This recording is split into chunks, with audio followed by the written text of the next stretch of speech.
بلوچستان پاکستان کا سب سے بڑا صوبہ ہے۔ یہ کل پاکستان کا تقریباً 44% ہے۔ اس اعتبار سے یہ نصف پاکستان کہلانے کا مستحق ہے۔ پاکستان کے سمندر کا زیادہ تر حصہ صوبہ بلوچستان کے ساتھ لگتا ہے۔ اس کی آبادی پاکستان کے باقی صوبوں میں سب سے کم ہے۔ یہاں پاکستان کی 50 قیمتی دھاتوں میں سے 40 پائی جاتی ہیں۔ دنیا کا تیسرا بڑا سونے کا ذخیرہ یا کانیں بلوچستان میں پائی جاتی ہیں۔ دنیا کی چھٹی بڑی تانبے کی کان بلوچستان میں ہے۔ پھر بلوچستان میں یورینیم بھی ہے، ہیرے جواہرات بھی ہیں، دنیا کی سب سے گہری بندرگاہ بھی ہے۔ یہ معدنی ذخائر دنیا کے کسی بھی ملک کو کھربوں ڈالر دے سکتے ہیں۔ اپنے منفرد محل وقوع کے باعث اس کی جغرافیائی اہمیت میں بتدریج اضافہ ہو رہا ہے۔ یہ دنیا کے مغرب کو مشرق سے ملانے اور وسط ایشیا کے ذخائر توانائی کو مغربی منڈیوں تک پہنچانے کا مختصر راستہ فراہم کرتا ہے۔ اس کی طویل سرحدیں افغانستان اور ایران کے ساتھ ملتی ہیں۔ اللہ تعالیٰ نے سرزمینی بلوچستان کو بیش بہا معدنی دولت اور وسائل حیات سے سرفراز کیا ہے۔ ماہان اور میکنڈر کی تھیوری کے مطابق بلوچستان دنیا کے دل کا حصہ ہے۔ جس نے اس دل پر قبضہ کر لیا تو گویا اس نے دنیا کے جزیروں اور وسائل پر قبضہ کر لیا، اور جس نے دنیا کے جزیروں اور وسائل پر قبضہ کر لیا اس نے دنیا پر قبضہ کر لیا۔ اگر دیکھا جائے تو بلوچستان ایک ایسا ریگستان اور پہاڑی علاقہ ہے جہاں نہ پانی ہے نہ کھانے کو خوراک۔ تو پھر کبھی روس بلوچستان پر قبضہ کرنا چاہتا ہے تو کبھی امریکہ، کبھی بھارت اپنے ناپاک عزائم کی تکمیل کے لیے دہشت گردی کر رہا ہے، تو کبھی ایران اپنے کارندوں کے ذریعے یہاں کا امن غارت کر رہا ہے۔ اس کی وجہ صرف اور صرف بلوچستان کے معدنی وسائل اور اس کی اسٹریٹجک پوزیشن ہے۔ اس قدر اہمیت اور حساسیت رکھنے والے صوبے پر ریاست کی خصوصی توجہ ہونی چاہیے تھی، لیکن معاملہ اس کے برعکس ہے، اور شاید ریاست کی اسی بے رخی کی بنا پر بلوچستان میں وقتاً فوقتاً شورش اور اضطراب کی کیفیت دیکھنے کو ملتی ہے۔ اس اضطراب اور بدامنی کے کئی اسباب اور محرکات ہیں۔ بلوچستان کے علاقے سوئی سے معدنی گیس 1953 میں دریافت ہوئی۔ چند ہی برسوں میں یہ گیس لاہور، اسلام آباد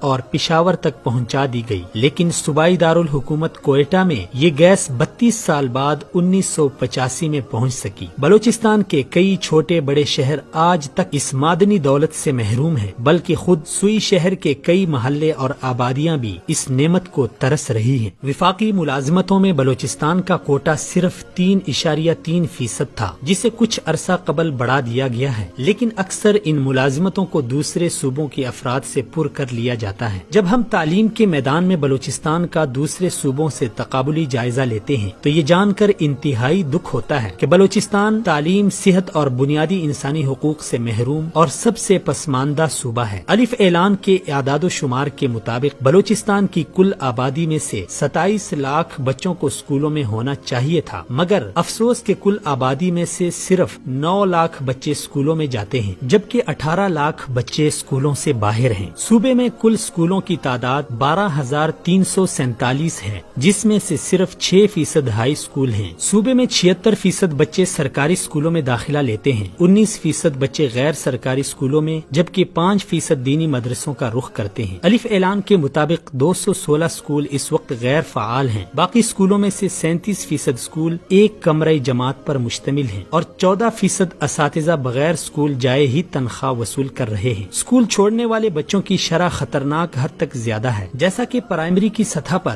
8,65,337 بچوں نے داخلہ لیا، مگر ان میں سے جو بچے مڈل اسکول میں گئے ان کی تعداد صرف 1,91,300 رہ گئی۔ یہ اعداد و شمار خطرناک صورتحال کی نشاندہی کرتے ہیں۔ شرعی خواندگی کے اعتبار سے دیکھا جائے تو الف اعلان کی رپورٹ کے مطابق شرعی خواندگی مردوں میں 37% اور خواتین میں 15% ہے، جبکہ دیہی علاقوں میں یہ شرح 35% سے بھی کم ہے۔ بلوچستان میں پینے کے پانی کی صورتحال انتہائی ناگفتہ بھی ہے۔ یہاں کی کل آبادی کا تقریباً 15% صاف پانی استعمال کر پاتی ہے۔ صوبے میں لوگوں کی اکثریت کو صاف پانی میسر نہیں۔ صوبے میں آج بھی ایسی لاتعداد آبادیاں موجود ہیں جہاں انسان اور مویشی ایک ہی تالاب سے مہینوں پرانا پانی پیتے ہیں۔ اسی بنا پر بلوچستان میں کالے یرقان کی شرح پورے ملک میں سب سے زیادہ ہے۔ بجلی صوبے کے 12% علاقے تک پہنچ پائی ہے، اور گیس کی سہولت والا علاقہ 5% سے زائد نہیں۔ گویا صوبے کا 88% بجلی سے اور 95% گیس سے محروم ہے۔ مواصلات کے لحاظ سے ملک کا سب سے بڑا صوبہ صرف 5 شاہراہ شاہراہوں سے مستفید ہو رہا ہے۔ ان شاہراہوں کی حالت بھی سخت ناگفتہ بھی ہے، جبکہ بین الاضلاعی سڑکیں بھی خستہ حالی کی شکار ہیں۔ صوبے میں صحت کے معیار کا حال یہ ہے کہ 31 اضلاع میں ماں سوائے کوئٹہ کہیں بھی متوسط درجے کی سہولتوں کے حامل ہسپتال نہ ہونے کے برابر ہیں۔ پورے صوبے کے علاوہ جنوب غربی افغانستان کے 5-6 شہروں کا بوجھ بھی کوئٹہ شہر کے چند ہسپتال برداشت کر رہے ہیں۔ دور دراز سے بغرض علاج کوئٹہ تک کا سفر نہایت پرصعوبت ہونے کے باعث بہت سے مریضوں بالخصوص حاملہ عورتوں کی اموات کا سبب بنتا ہے۔ دوران حمل اور زچگی کی حالت میں خواتین کی اموات بلوچستان میں سب سے زیادہ ریکارڈ کی جاتی ہیں۔ صوبے کے اعلیٰ انتظامی عہدے مثلاً IG police, DIG، IGFC، chief secretary وغیرہ نیز اعلیٰ آئینی عہدہ گورنر صوبہ کے لیے غیر بلوچستانی لوگوں کو تعینات کیا جاتا رہا۔ چند استثنائی صورتوں کے علاوہ آج تک یہ صورتحال برقرار ہے۔ اسے صوبے کے سیاسی و عوامی حلقوں میں وفاق کی طرف سے بے اعتمادی سے تعبیر کیا جاتا ہے۔ بلوچستان کے کم از کم 6 اضلاع گوادر، تربت، پنجگور، خاران، واشک اور چاغی ایسے ہیں جہاں بنیادی اشیائی ضرورت اور روزمرہ استعمال کی اشیاء ناپختہ اور طویل مسافتوں کے باعث پاکستانی منڈیوں سے نہیں پہنچائی جا سکتی، جس سے آئے روز ان اضلاع کے باشندوں کی مشکلات میں اضافہ ہو رہا ہے۔ یہ وہ چند اہم عوامل ہیں جنہوں نے اہل بلوچستان کو وفاق سے بدظن اور دور لا کھڑا کیا ہے۔ اس میں کوئی شک نہیں کہ صوبے کی اس بدحالی اور پسماندگی میں خود بلوچستان کے سردار و نواب، بدعنوان سیاستدان، نااہل حکومتیں پوری طرح شریک رہی ہیں، لیکن وفاقی اداروں کی بے توجہی اور استحصالی کردار بھی اتنا واضح ہے کہ انہیں بری الذمہ قرار نہیں دیا جا سکتا۔